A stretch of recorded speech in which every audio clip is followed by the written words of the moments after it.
lesson, you will learn about gerunds and gerundives. A gerund is formed by taking the present stem of a verb and adding nd. For third, third eye, and fourth conjugation verbs, an e should be added before the nd. A gerund is a verbal noun. That means the action itself is used as a noun. The gerund is declined with second declension neuter endings. However, it is only declined in the singular and there is no nominative form. The gerund is usually translated with an ing word, loving, running, etc. The functions of the gerund are as follows.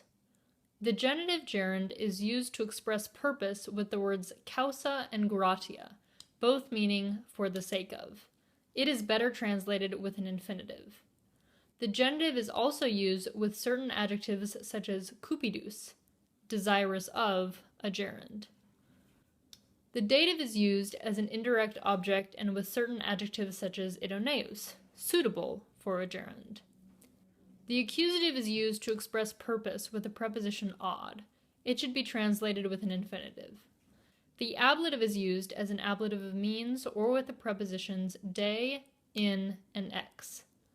It is important to note that the gerund is not used for two very important functions, the subject and the direct object. In Latin, the infinitive is used for these functions. A gerundive is one of the two functions of the future passive participle. The future passive participle is formed the same way as the gerund, by adding end or nd to the present stem. Because it is a participle, it is declined like an adjective, in this case a first/second declension adjective.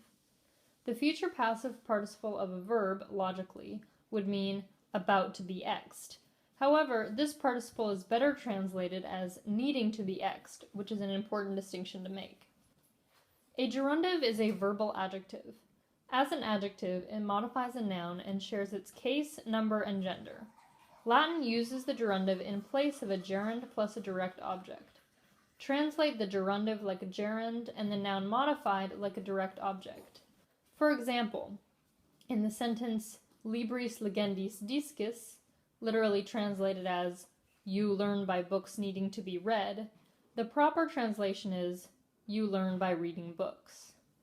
The gerundive is used in exactly the same situations as the gerund, for purpose with the genitive and accusative, as an ablative of means, and with certain adjectives. Although it is not essential to distinguish between gerunds and gerundives, it is usually very easy to do so. First of all, if the endings are plural, feminine, or only nominative, it must be a gerundive. Also, a gerundive will always be part of a noun-adjective pair. If there isn't one, it's a gerund.